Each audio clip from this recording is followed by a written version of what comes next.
you're listening to This Is Metal. And my partner along for ride, as always, is Joe Lawson.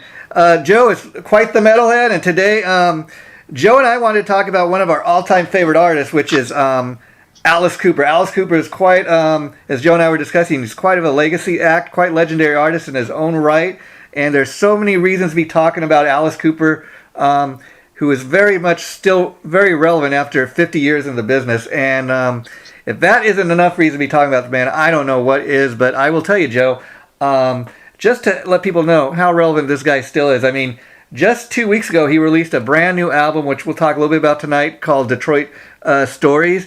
Also, he's got his third album called Love It to Death. It's celebrating its 50th anniversary this year. So we'll talk a little bit about that. And before we get too much into Alice Cooper, you were sharing with me kind of the fact that you have a friend that's, I guess, an artist, and you sent me, he did a cool little drawing of Alice Cooper, and you said there's kind of a story to go with the drawing. So why don't you share that story with us, Joe, and then we'll take it off from there. Yeah, absolutely. One of the most talented guys I ever played music with, his name was Tony DeLasso, and phenomenal guitarist, and he was a huge Alice Cooper fan. Well, we were headed out west, playing in a band together, and we were in Arizona, and we were at Cooperstown, and we heard that Alice was going to be there later signing autographs. So we hung out and got a picture with Alice Cooper. Wow. Myself, my friend, and my wife, my friend, and myself, and Alice Cooper. And it's kind of funny because we all had long hair, and he looked around at all of us and he said, "There's going to be a lot of hair in this picture." Yeah. So he was real nice and signed stuff for us, and then Tony brought this big picture that he had painted, and he told him, I painted this picture of you when I was in the 10th grade. And Alice looked a little bit taken back, kind of shocked by it. Wow. And he said, he asked me, he said, "You've been carrying it around with you all these years or what?" Yeah. So it was kind of funny, and he signed it, and I gave him a CD of the band that I was on tour with. Wow. And it was kind of sad because he was taken back by it. He was almost shocked. I wasn't asking him for a favor. Yeah. I wasn't asking him to open up for him. I just wanted to give him a CD. Yeah. And he was really appreciative of the fact that somebody just genuinely wanted to give him something without trying to expect something back or ask him for something. Oh, what a cool story. He seemed shocked that I wasn't going to ask him for something. Now let me ask you, Joe, what's the time frame here? Like, what year are we kind of talking about? This was 98 or 99, somewhere in there. Probably 98, I think. Wow, how cool is that? Now, like you said, he's a really nice guy. I've never met the man myself, but he was, absolutely. But he's got a reputation for being super cool to people, and see that's a guy like Alice Cooper. When you get a chance to meet him like that, I would imagine how cool is that to meet one of your all-time heroes, and then, I mean, when you meet him, he's just super cool. I mean, it could have gone the other way where he's a super. Oh yeah, it makes you respect him even more. Yeah. You know what I mean? And what's for sure. Now, and his restaurant, Cooperstown, was great. The food was excellent. Yeah. Now, I'd never been there. I'd always wanted to go. Of course, it's no longer there. But tell me, for somebody who's never been there, like, was it kind of like a hard rock type restaurant, or was it all centered around Alice Cooper? Like, you walk in the place and nothing but Alice Cooper themed stuff, or? You know what? The thing I remember most about it was that he had some flooring from I think it was whatever the Arizona basketball team is. I can't remember. Okay, the Phoenix Suns or something like that. Yeah. And he had some of the flooring from their place inside his restaurant, and he's a huge sports fan. Oh yeah, so it's kind of a little bit sports themed. Okay, interesting. Okay. After his love and the things that he's into too. Yeah, and Joe, before we get too deep into the conversation, I'm holding here as we're doing this an Alice Cooper. It's the greatest hits collection. It's called Mascara and Monsters. And let me just go down the song list here that's on this album. Here, it's kind of like a compilation of his best hits.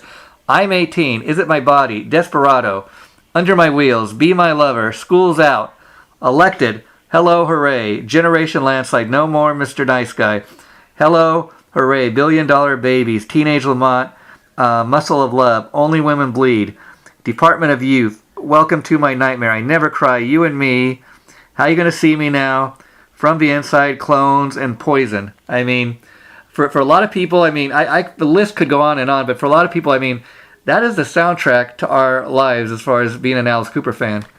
Oh, for sure. Yeah, a lot of great classics on that, you know. And I mean, he's got so many records and so many albums out that I mean, it would be quite an undertaking to go through all of them. But yeah, you know, they've all had their time and place and their own unique sound, and you know, all the different musicians and producers and people that he worked with. You know, it's kind of funny, but you know, Alice Cooper again is one of those people. It just really had his own thing going. I mean, from the time he started till right now. Yeah. I mean, you hear him, you know that's Alice Cooper. And you know, I mean, right away. Yeah. You know, he's got his own identifiable sound, his own voice, his own way of writing, his own uniqueness about him. I mean, you know, let me ask you. Tell the story of how you first became an Alice Cooper fan. I mean, how far back does it go for you? I mean, do you remember what the album or the song was that first got you into Alice? Yeah, for me, I remember hearing "Welcome to My Nightmare." You know, that was a big album for me to get introduced to Alice Cooper with. But now that's, you know, and then some of the '80s stuff too, Constrictor, and some of those albums. I loved all that stuff. You know. Now that's kind of an interesting point. "Welcome to My Nightmare," which came out in 1975, and see, that is where a lot of people think of Alice Cooper as, you know, Alice Cooper as a singer, but it actually started out as Alice Cooper of a band. And in fact, one of my all-time favorite Alice songs is "Be My Lover," off of the Love It to Death album I was talking about, turns 50 years old. And if you listen to the lyrics, it kind of tells the story of Alice Cooper himself. It's like there's a line in there that says, you know, this why the singer's name is Alice. And if you listen, it goes on from there. But the interesting thing about Alice too is kind of like Kiss. It's somewhat you got as much to do with the look as the music. Now Alice is a lot more simpler than Kiss. I mean, first of all, Alice Cooper was, you know, he's the only member of the band that's dressed, you know, that was made up or anything really. And so that's why, being the singer, the front man, and being the only one made up, kind of everybody's focus was on him. But I was kind of thinking today in preparation for doing this. It's kind of funny because he just puts a little mascara and that around his eyes, and he does a thing around his eyes. You know, not much more than that, and it's so simple, but yet you look at how he's made up, and when you see those eyes and that, you know that's Alice Cooper. Well, yeah, I mean, I think you know, most people probably know him as the god of shock rock. You know, the guillotines and the theatrics. You know, the stage show that he brought on, and you know, that's a big part of also what played into, I think, influencing so many other bands and so many musicians. So many people were influenced by Alice Cooper. It's unbelievable. Oh yeah. I mean, he inspired so many people, you know, musically, that it's just the list is endless. Yeah, and I'll tell you, the last time I got it's been a number of years, but last time I seen Alice Cooper live was it was actually like it was a tour with Alice Cooper, a great tour. Queensryche, when Jeff Tate was still with the band, and it was Ronnie James Dio's last tour with Heaven and Hell. You got these three super bands, and none of the bands really disappointed, but Alice was so over the top as far as his live show. I mean, that's what he's legendary for. I mean, when we're talking about theatrics, it goes much more beyond Alice being made up, you know. I mean, just the theatrics, the explosions and everything that you can. A lot of times you see Alice live, and each of these songs, he's kind of like telling a story, and he kind of brings it to life on the stage.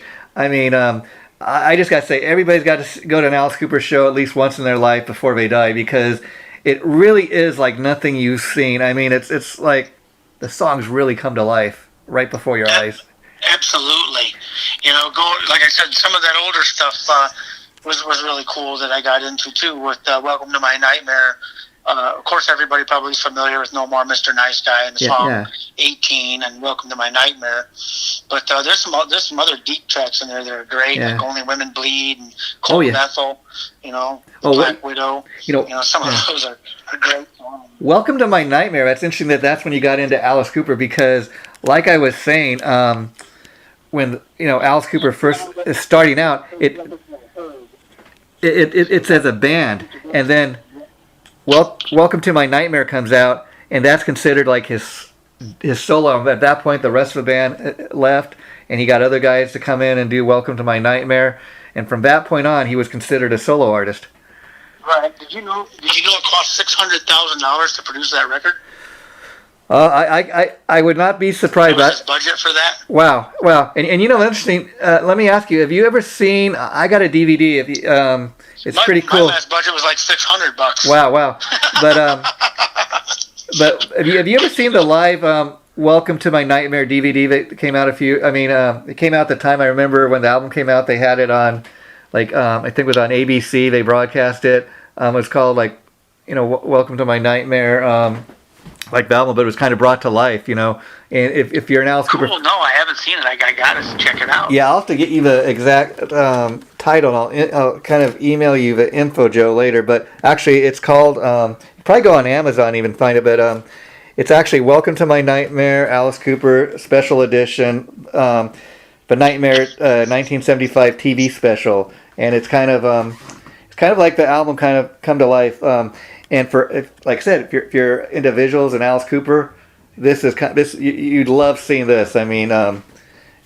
Just on your TV. In fact, I was watching it the other day on my TV, and it's just like, this is something came out in 1975 originally, but again, it's timeless. It's a classic. Absolutely. Alice has been involved with so much. He's been special guest appearances on albums and with Guns N' Roses, and he's been on the Muppet Show. He's done horror movies. He's all over the place. Alice Cooper really, he's done it all. Alice Cooper, he really took that thing with metal and hard rock and horror films, and he got into it all, and in fact he does. He came out with a box set a couple of years ago, and on there's a version of Under My Wheels. It has Slash, Axl, and Duff from Guns N' Roses. He does a version with them. Nice. And so Alice Cooper, just talking about his influence just on pop culture in general and other artists. Obviously Alice came before Kiss even, and I remember guys in Kiss seeing them once talk in an interview about when Kiss was first getting together. They said 4 of us went to see an Alice Cooper show, and Paul Stanley's kind of thought was, what? We're going to take what this guy is doing, and we're going to take it to the extreme. But in the sense that, we're going to get much more made up. And instead of just one guy in the band getting dressed up, all 4 of us are going to get dressed up. All 4 of us are going to have a costume and a design and all that. And but it's actually Alice Cooper that kind of influenced Kiss to do what they do. But they just took it kind of really over the top. Yeah, absolutely. He sure did. And another reason I really got a lot of respect for Alice Cooper is he struggled with alcoholism big time, and he almost died. Oh yeah. And he overcame it. He knew he had a problem, and he went and got help with it. And while he was in the sanitarium, getting sobered up, he was able to come up with an autobiographical album called From the Inside. Yes, so Joe. Yes, that is so true. That's pretty neat that he used that experience even in his music. You know what I mean? And from what I understand, he'd been drinking so much at that point. It was actually Bob Ezrin and Alice's family that kind of got him into. Wasn't really even considered really a rehab. They just kind of put him literally what was considered like a hospital for the insane, and he kind of dried out there, and he really, from what I understand, after that he kicked the alcohol. He's been sober for over 30 years, and he gives speeches about it, tries to help other people that are trying to overcome their addictions and stuff. He's still very much into it, and he even wrote a book about he's into golf as well. Like you said, he's into sports and stuff, and like when he's not touring, he does a lot of golfing, and he says that helps keep him busy, helps keeps his mind off drinking or anything. And apparently a lot of people knew that he was really heavily addicted to alcohol, but what was a better kept secret was that he actually also was very much had a very bad cocaine addiction. A lot of people don't know that. It was kind of kept under wraps. Yeah. But I guess he started hanging out with Bernie Taupin, who was a songwriter that wrote a lot of stuff with Elton John, and he's the one that kind of turned Alice onto that. But thank God, he kicked both those things. Yeah, he's a good example, man. That's why I like to. And and like you said, a guy that's been through it all, been at the top of his game in the music world, and seen and done it all, and toured and been through it all, and he was able to kick it, and and he's also he's also a man of faith, and does a lot for his church, and so he's a good role model, actually. That's true, and Alice Cooper too. Also talking about this time where he was kicking his drinking habit and that.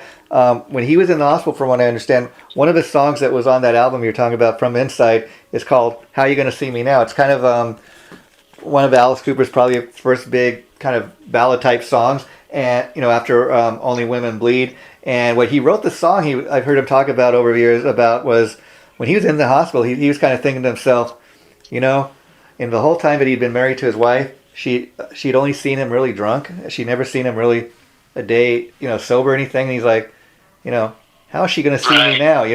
Is she going to still feel the same way about me? Because I'm going to be a different person when I come home, if I'm able to stay off the booze and that. And that's kind of what that song was about. So he takes something that had like a major impact in his life and writes a song about it. And that's why a lot of these Alice Cooper songs we're talking about, that's why they've had such an impact on people, because they're based on things that the guy actually went through.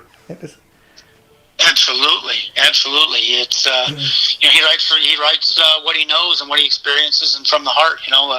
A true songwriter. That's the way I look at it. Yeah.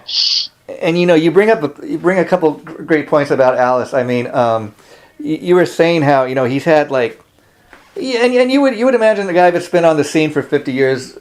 This would be true, but he's had so many ups and downs in his career. I would say he's had probably more ups and downs, but the down, like there's a point in there like a lot of people in the early 80s forgot who Alice Cooper was. I mean, that was in the period where he just kicked the drinking, and he released a couple albums in the early 80s. They weren't big time sellers. He went away for about 3 years, and then he came back with that Constrictor album, which at the time was kind of considered his comeback album.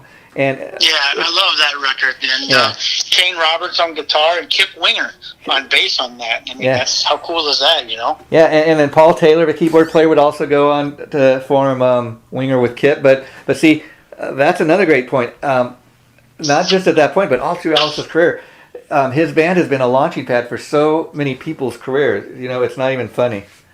Yeah, Teenage Frankenstein, Thriller, Gorilla, Simple Disobedience. He's back, and The Man Behind the Mask, I think, was on that. Yeah, The Man Behind the Mask. That was a pretty good album, man. Yeah, The Man Behind the Mask, that was one of my favorite songs off that album. Again, that's like the first thing anybody had heard from Alice Cooper in about 3 years, and everybody started, oh, Alice Cooper, yeah, I remember him. And that was on the Friday the 13th?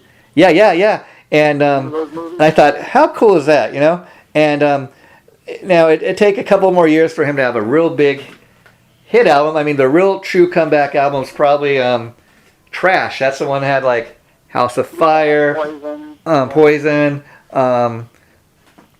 He had like the song called Only My Heart Talking. That featured like that was a duet. Like that's another cool ballad he did, but it was a duet that he did with Steven Tyler from Aerosmith. And this was the big kind of real comeback album at that time, because Alice Cooper at that time was all over MTV. Stuff was being played all over the radio. People were not just enjoying the new music, but they were going back and rediscovering the classic Alice, Right. Yeah, and so see, that's the thing. Alice Cooper has had such a huge, long career, and for the most part, Alice is one of those people that it's hard to it's hard to hate the guy. You know, he's such a nice guy. Like we said, he's so talented, and he's also got so many talented people in his band. Like one of the current guitar players he has in his band is Nita Strauss. I'm sure you've heard of her. She's this cool, hot-looking, female guitar player. But man, she's got the chops. Yeah, oh yeah. Anybody playing with him has got to be top of their game. Yeah. A phenomenal player. And then, Alice even, is 50 years on the scene. He's got this great new album. Like, you really should check it out, Joe, or go on YouTube and check some of it. It's called Detroit Stories. He's got some of the guys that played with him, like in the 70s on this new album. He's got guys like Michael Bruce, Steve Hunter. These are guitar players. He's Neil Smith. He's a drummer, like from all those great classic Alice Cooper albums that, in the 70s that we love. So, he still plays with some of those guys that, that he first made it with. Oh yeah. Yep. Absolutely. Keeps them in the mix from time to time. Yeah. And it's kind of, and then what I love about Alice Cooper too is, he's not afraid to kind of, like he's got different types of songs. Like he can do everything from a ballad to a great rock song. I mean, there's even a song in a new CD, a Bob Seger tune that he covers. So he even covers other people's material. And like you said, back in the day, he did stuff like he'd appear on the Muppets. You can even go on YouTube and check that out. And a lot of like hard rock artists would like, they said, oh no, we're not going to appear on the Muppets. That's not metal. That's not hard rock. But Alice Cooper, he kind of embraces everything. Yeah, absolutely. Another good on the Hey Stupid album, Feed My Frankenstein. That was another song I really liked. And interestingly enough, Joe Satriani, Steve Vai, Nikki Sixx, Elvira, Mistress of the Dark. Well, those are the guest musicians listed on that song. It's and Nikki Sixx. It's crazy. He's that guy. Like I said, this guy's played with everybody and influenced everybody. Yeah, and Nikki Sixx, he co-wrote "Feed My Frankenstein," I think, with Alice. And another great, and see again, like we mentioned, Alice Cooper, he's been pretty much from when he got started in the 70s. He's been pretty much relevant in every decade he's made music in since. And I mean, just to kind of point this out, I mean, one of my all-time favorite Alice Cooper songs, I'm sure you've heard it, "Hey Stupid." That was that's title track on that album, Followed Up Trash. And the reason he wrote that song, and it was a big hit, and if you got to see the video, I think, speaking of Ozzy Osbourne, Ozzy sings on a Joe Satriani. They appear in the video with him. And it was a song he wrote at the time because, I mean, it still is today, but, teenage suicide, it was kind of it was really becoming a huge thing at the time. And that was kind of Alice's kind of nod to, teenage suicide. And he was saying, right. Like, hey, don't be stupid. Kind of think about what you're doing. And, I mean, just the fact that a guy like Alice Cooper would take the time to write a song about that. And it was a big hit. Like, it was one of those kind of comeback hits for him at the time. But see, that's my point. Alice Cooper is relevant in the 70s, the 80s, the 90s, and even up to today, Absolutely. And I'm not sure that there's been too many other people that's been more influential in hard rock, in metal. I don't know if there's anybody that's too much more of an influence. And what I love about Alice is everybody. What I love about Alice Cooper is he's so true to who he is, in the sense that I can't really think of another artist that can say that, in the sense that he never apologizes really for anything he's done, in the sense that, like you'll hear somebody like Nikki Sixx say, oh man, I listen back to that album now, it really sucks. He doesn't apologize. He says, well, maybe it wasn't a big album, but it was what was going on in my life at the time, and so I made that album, and he's still, very proud of everything he's ever done. And I dig that about Alice. He doesn't try to apologize for anything, because he's like, this is who I am. Even if you listen to the new album, I mean, he's got elements of pretty much everything he's done throughout his career. And I love the fact on the new album, you're getting 15 brand new tunes. It's not it's not Alice Cooper remixes of classic tunes or anything like that. He's still going in the studio creating new music for his fans. How cool is that? Yeah, absolutely. And let's talk a little bit about that because it's interesting to point out that Alice Cooper is originally from Michigan. So that's what this record, the premise of this record is.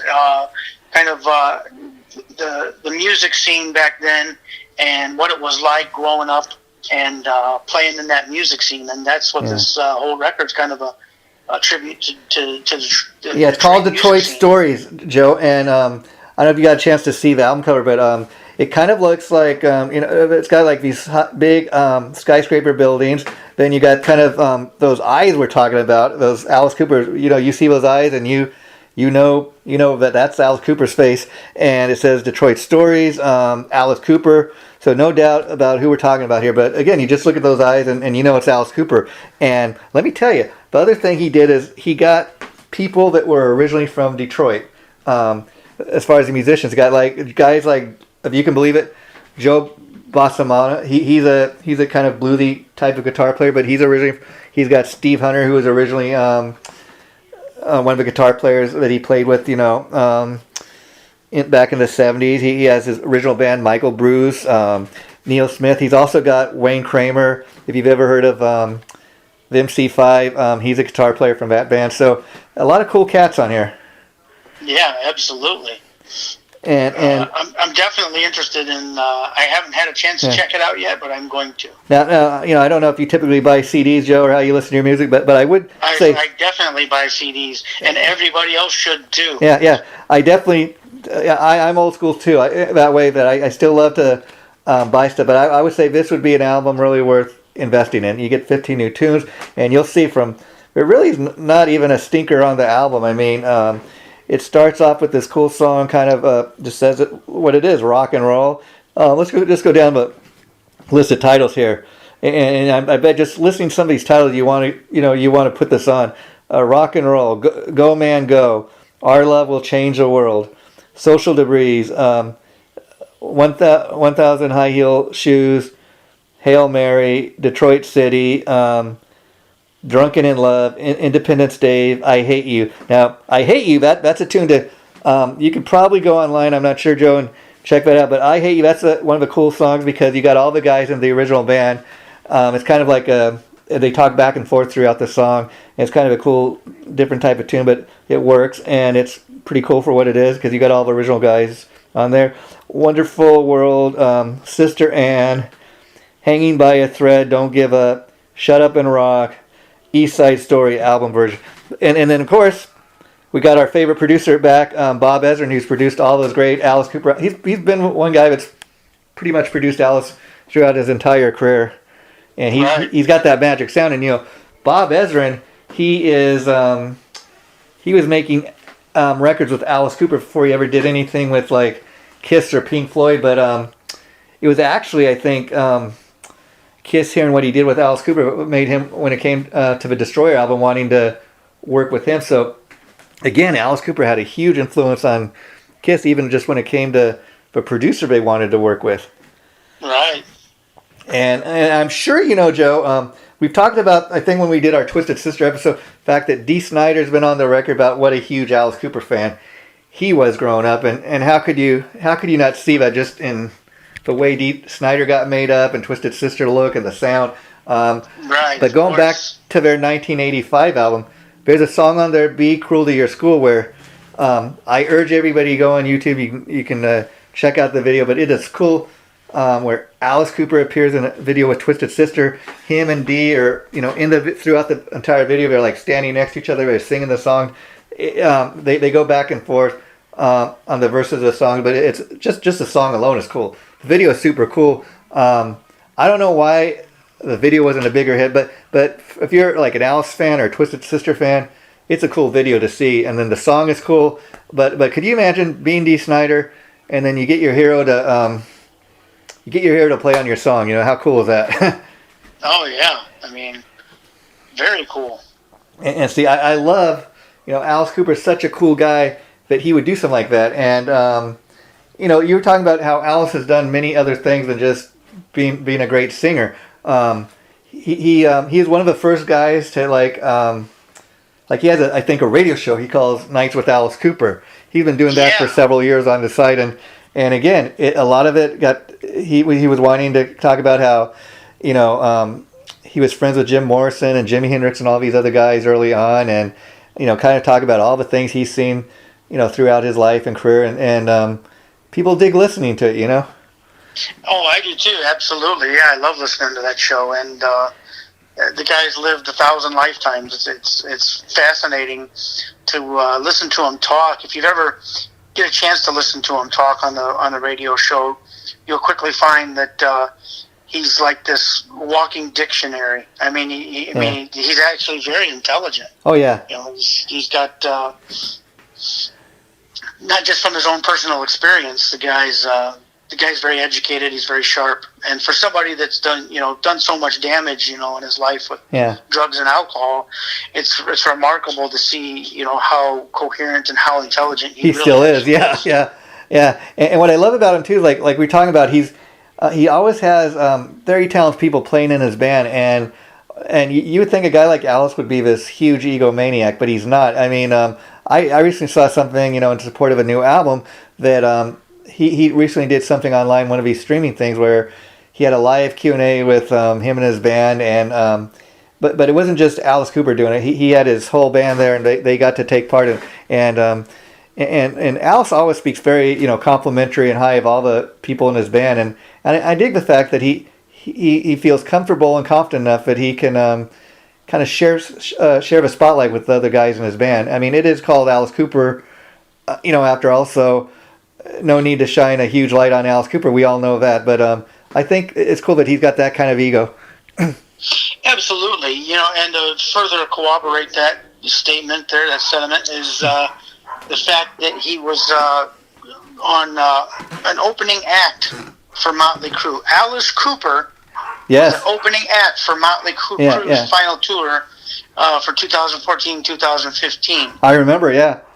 Yeah, so that tells you right there. I mean, Alice Cooper was putting out albums while Motley Crue was still sucking their mom's tit. You'd almost expect him opening for them, and it's just like wow, but Cooper don't see it that way. Yeah, I mean, almost like you'd expect Alice Cooper to. No, Alice is going to headline, because I've been doing it longer than you. Yeah, right. But I can tell you, last couple times I've seen Motley Crue, I seen Motley Crue when they did the tour with Kiss, and the funny thing is, it was just for two bands. They each did like a headlining set, but there wasn't any opening band. They both did like, 2-hour show or whatever it was, and I dug that because it was kind of cool. I love Motley Crue, I love Kiss, and I thought, okay, they both got equal amount of time. Nobody got a longer show than the other, and it was equally good. I did not feel disappointed. So when bands can kind of put their egos aside and do stuff like that, I think it's cool for the fans, Oh, absolutely. The fans are the ones that ultimately win out when bands can do that. Yeah. Yeah. And Joe, I forgot to ask you at the top of the show tonight when you were talking about that CD you gave to Alice Cooper. Now, was that a CD of your own music with your band at the time? And I was curious, so what was the band, and is the CD still around? People want to check that out? No, it's out of print. Okay. It was my first record, Blind Rage, Blueprints to Madness. Oh, okay. And that was released in 1996. Yeah, that brings up another good point, because talking about Alice Cooper and kind of be one of those guys that just loves to shine, a big spotlight on other people. You would expect that Alice, might take just bands that kind of, hard rock genre that were kind of from his, his time, or his type of, shock rock bands and stuff. But I remember when he actually took Megadeth on tour with him as their opening band, and what's funny is I think Dave Mustaine has been on record about what a huge Alice fan he is, and he was saying that Alice kind of is his almost like. Alice Cooper almost like adopted him, to the point that him and Alice got to be such good friends and so close. And but again, Megadeth and Alice Cooper, except for having kind of a metal hard rock connection, Megadeth's much more metal, than Alice. Yeah. Style-wise, there's an obvious difference there, but You know, it just goes to show you, like I said, the approachable and the respectful and the good person that Alice actually really is. You know, it's hard not to like him. You know, it would be hard not to be his friend. You know? Yeah. And especially if you're somebody like Dave Mustaine, and you're, you know, I think that I don't know if he still does, but you know, those guys, both Daves from Megadeth used to live in Arizona, so you know they're in the same neck of the woods. So I imagine they run into each other. Or they, you know, do lunch or hang out once in a while together, or maybe work in a studio together and run into each other, that kind of sort of thing. Yeah, and you know, there's also a band out there called Beasto Blanco that features Alice's bass player Chuck Garrick, and it's kind of Chuck's solo project. And if you get a chance to check it out, it's pretty cool. It's a little different from Alice Cooper, but what's cool about it is in the band, Chuck Garrick's also got Alice's daughter, Calico Cooper, as a singer of the band.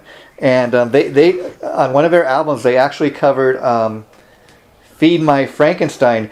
And that's kind of cool because that's an Alice Cooper hit, but it's one of the later hits. You know, it's not from like the classic era, which I thought, hey, that's kind of cool that they're kind of shining a light on that, giving that song some love.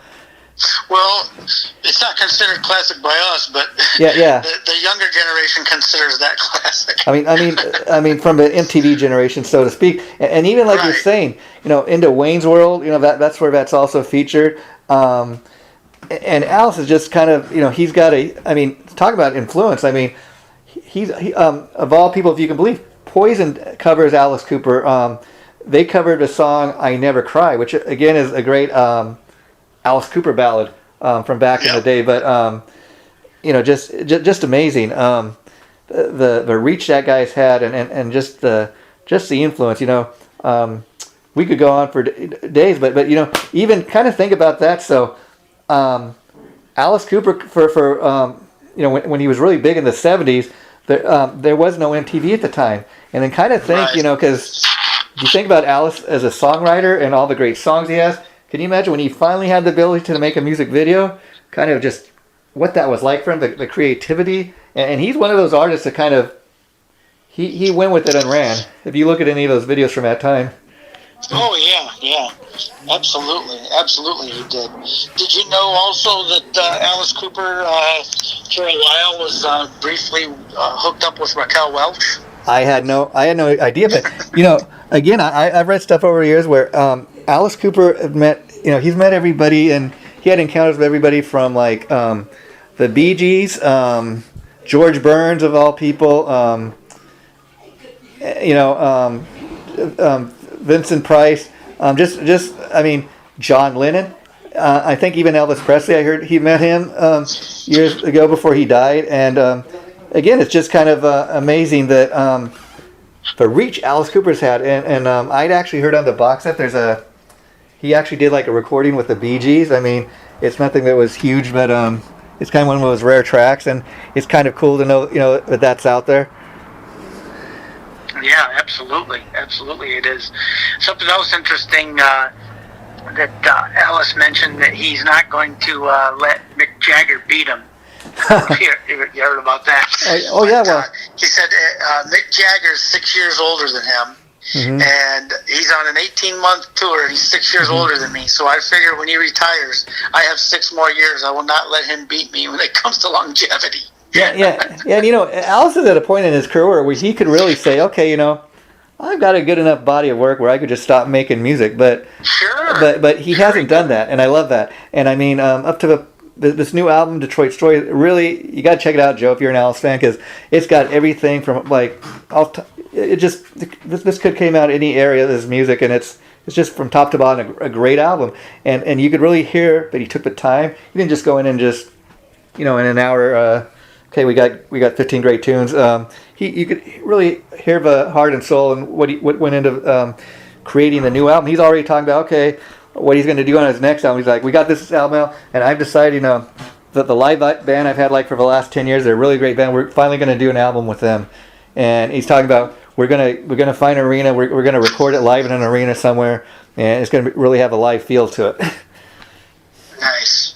Yeah. So and then you know, again, like you're saying, Alice is like 70-some years old, and he still got the energy of a young man. It's just amazing. And and the people in his band, they're half his age, and I mean, he's running around on stage just as crazy as the rest of the band. Yeah, absolutely. Yeah, well, Joe, I mean, I could go on talking all night about Alice Cooper, obviously, but I think we covered all the basics, unless there's anything you can think you want to mention. Well, yeah, I thought it was interesting to note that you had brought up the relationship between Dave Mustaine and Alice, and it sounds like that kind of started to take place in 1986 when Megadeth opened up for Alice Cooper on the U.S. Constrictor tour. Yeah. And they seen the abuse of the drugs and alcohol and other things going on in the band, and they stayed close friends since that time. And Dave Mustaine made the comment that he considers Cooper to be his godfather. Yeah, and I it just kind of amazes me, and Alice is still doing it. He's still just as relevant today as he was back in 1971 or 75. But it's kind of interesting that you came into his you became an Alice fan like right around 1975 when that album came out. Welcome to My Nightmare, and that's really Alice Cooper's official solo release. But what I love about Alice is, like, it was originally a band, and so, but it's always been kind of Alice Cooper, and it is what it is. It's just whoever's in the band, but Alice is the one mainstay, and of course that's the way it should be. And a final thing I think that's really important to bring up is Alice Cooper. If you've ever seen him in an interview, he will talk about himself almost in the third person. Like, he'll say something to the effect, when Alice was making the album, when Alice was in the studio, he says, because he sees Alice Cooper really as a character he plays, a role. He's like, when I'm on stage, I kind of get in that mindset. I'm Alice. His real name is Vince Fernier, and he's like, when I'm not on stage, I'm talking to somebody, my wife or just somebody in everyday life, I'm Vince. When I'm on stage, I become Alice.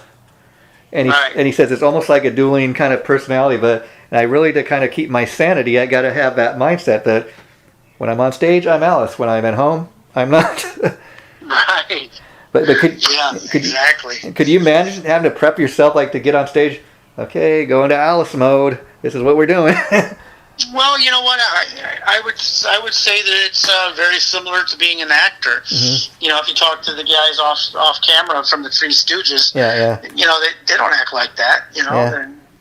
They're almost completely different.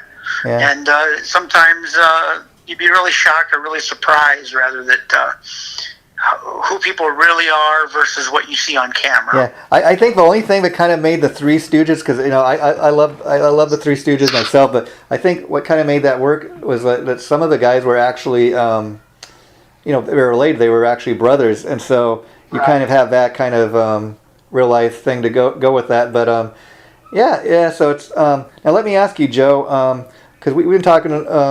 You're mentioning me before, but you're also a Black Sabbath fan, and I think that you're telling me that you're much more of a Ronnie James Dio era fan. Is that correct? Yeah.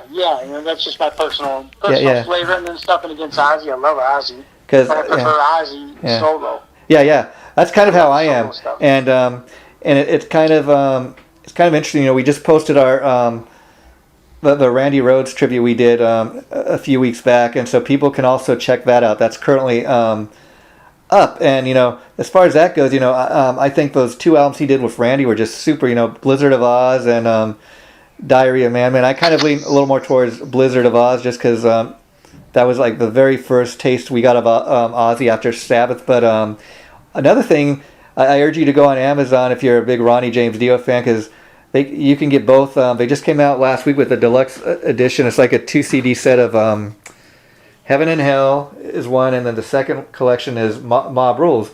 And each of the discs, it's like a 2 CD collection, and you get the original albums kind of remastered, and that's kind of cool for what it is. And then the second disc you get is kind of like a live concert and stuff. And there's one on there where Ronnie James Dio doesn't just do the Sabbath stuff that he did, but he sings Nativity in Black, NIB and Paranoid, and that's pretty cool to hear. So if you're a Sabbath fan, that'd be a cool thing to check out. Absolutely. Yeah. Sounds like it. Yeah. So Joe, do you have an update for us on your Scream Kings, or are we still shooting for an April release date? Yeah, April may be a little bit tasty, maybe May. This Wednesday we're getting together, myself and guitarist Raphael, and we hope to finish the artwork. We do all of that stuff ourselves. We download the templates, we design it, we hire an artist to do the artwork, but we design it, the layout and all of that, and so it's a bit more time consuming for us because we don't hire all that stuff out. We do it all of our own.